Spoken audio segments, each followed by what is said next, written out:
നമസ്കാരം. കലാകൗമുദി ഓൺലൈനിലേക്ക് സ്വാഗതം. ഈഴവ സമുദായത്തെ ചേർത്ത് നിർത്തി മുസ്ലിം സമുദായത്തെ വെറുപ്പിക്കാതെ പുതിയൊരു രാഷ്ട്രീയ മുന്നേറ്റത്തിന് രൂപം നൽകിക്കൊണ്ടാണ് CPM സംസ്ഥാന സമ്മേളനം അവസാനിച്ചത്. ഈഴവ സമുദായത്തെ കൂടുതൽ ചേർത്ത് നിർത്തി ആ സമുദായത്തിൽപ്പെട്ട നേതാക്കൾക്ക് കൂടുതൽ സ്ഥാനങ്ങൾ പാർട്ടിയിൽ നൽകി ഈഴവ സമുദായത്തിൻ്റെ പിന്തുണ വേരോടെ നേടിയെടുക്കുക എന്നുള്ള തന്ത്രമാണ് പുതിയ സോഷ്യൽ എഞ്ചിനീയറിങ്ങിൻ്റെ ഭാഗമായി ഇപ്പോൾ CPM പ്രയോഗിക്കുന്നത്. അതോടൊപ്പം തന്നെ മുസ്ലിം സമുദായത്തെ ചേർത്ത് നിൽക്കുക. അപ്പോൾ കേരളത്തിലെ ഈ രണ്ട് പ്രബല വലിയ സമുദായങ്ങളെ ചേർത്ത് നിർത്തിയാൽ 2026 നിയമസഭാ തെരഞ്ഞെടുപ്പിൽ CPMന് ഇടതുമുന്നണിക്ക് നിഷ്പ്രയാസം മൂന്നാം തവണയും ഭരണത്തിലെത്താൻ കഴിയുമെന്നാണ് പാർട്ടിയുടെ കണക്കുകൂട്ടൽ. ഏതായാലും കഴിഞ്ഞ ലോക്സഭാ തെരഞ്ഞെടുപ്പിൽ വലിയ തോതിൽ ഈഴവ സമുദായത്തിൻ്റെ വോട്ടുകൾ BJPയിലേക്ക് ഒലിച്ചു പോയിരുന്നു.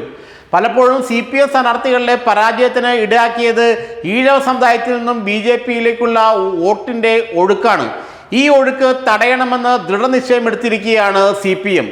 അതുകൊണ്ട് തന്നെ സംസ്ഥാന കമ്മിറ്റിയിലും CPMന് ജില്ലാ സെക്രട്ടറിമാരെ തീരുമാനിച്ചപ്പോഴുമെല്ലാം ഈഴവ സമുദായത്തിന് കൂടുതൽ പ്രാമുഖ്യം നൽകാൻ പാർട്ടി പ്രത്യേകം ശ്രദ്ധിച്ചു.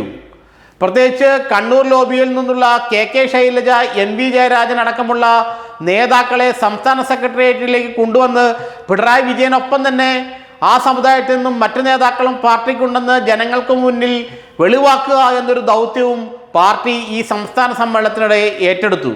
ഈഴവ സമുദായവും മുസ്ലിം സമുദായവും ഒരുമിച്ച് നിന്ന് തങ്ങൾക്ക് വോട്ട് ചെയ്താൽ മൂന്നാമത് ഭരണം കിട്ടാൻ ഒരു ബുദ്ധിമുട്ടുമില്ലെന്നാണ് CPM സോഷ്യൽ എഞ്ചിനീയറിംഗ് വിദഗ്ധരുടെ നിഗമനം.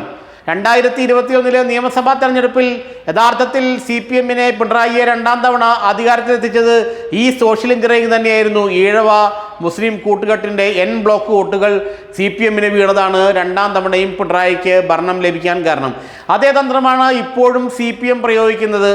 അതുകൊണ്ട് തന്നെ CPM സംസ്ഥാന കമ്മിറ്റി അംഗങ്ങളിലും CPM സംസ്ഥാന സെക്രട്ടേറിയറ്റ് അംഗങ്ങളിലുമെല്ലാം ഈഴവ സമുദായത്തിന് കുറെ കൂടി അല്ലെങ്കിൽ കുറച്ചധികം പ്രാമുഖ്യം നൽകാനുള്ള ശ്രമമാണ് സംസ്ഥാന നേതൃത്വത്തിൻ്റെ ഭാഗത്തു നിന്ന് ഉണ്ടായത്.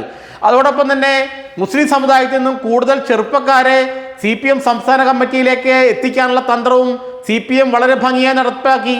DYFIയുടെ സംസ്ഥാന പ്രസിഡന്റ് V വസീഫ്, കോഴിക്കോട് ജില്ലാ സെക്രട്ടറി മെഹബൂബ്, തൃശ്ശൂർ ജില്ലാ സെക്രട്ടറി KV അബ്ദുൽ ഖാദർ, വയനാട് ജില്ലാ സെക്രട്ടറി റഫീഖ്, അത്തരത്തിലുള്ള പുതിയ ചെറുപ്പക്കാരെ CPMൻ്റെ മുസ്ലിം ചെറുപ്പക്കാരെ CPMൻ്റെ നേതൃനിരയിലേക്ക് കൊണ്ടുവരാനുള്ള തന്ത്രവും CPM വളരെ ഭംഗിയായി ആലോചിച്ച് നടപ്പാക്കി. ഏതായാലും വരുന്ന തെരഞ്ഞെടുപ്പിൽ ഒരു ഈഴവ മുസ്ലിം കോമ്പിനേഷൻ തങ്ങൾക്ക് അനുകൂലമായി പ്രവർത്തിക്കണമെന്ന ദൃഢനിശ്ചയത്തിലാണ് CPM ഇത് ചെയ്തത്. അങ്ങനെ സംഭവിക്കുകയാണെങ്കിൽ മൂന്നാം തവണയും പാർട്ടിക്ക് അധികാരത്തിലെത്താമെന്നാണ് പ്രതീക്ഷ. ഈഴവ വോട്ടുകൾ വലിയ തോതിൽ BJPയിലേക്ക് ഒഴുകിപ്പോകുന്നതും കഴിഞ്ഞ തവണ തങ്ങൾക്ക് ലഭിച്ച മുസ്ലിം വോട്ടുകൾ കോൺഗ്രസിലേക്ക് തിരിച്ചു പോകുന്നതും വലിയ ആശങ്കയോടെയാണ് CPM നേതൃത്വം കാണുന്നത്. അതിനെ തടയിടുക എന്നുള്ള ഉദ്ദേശവും ഈ നീക്കത്തിന് പിന്നിലുണ്ടെന്നത് വസ്തുതയാണ്.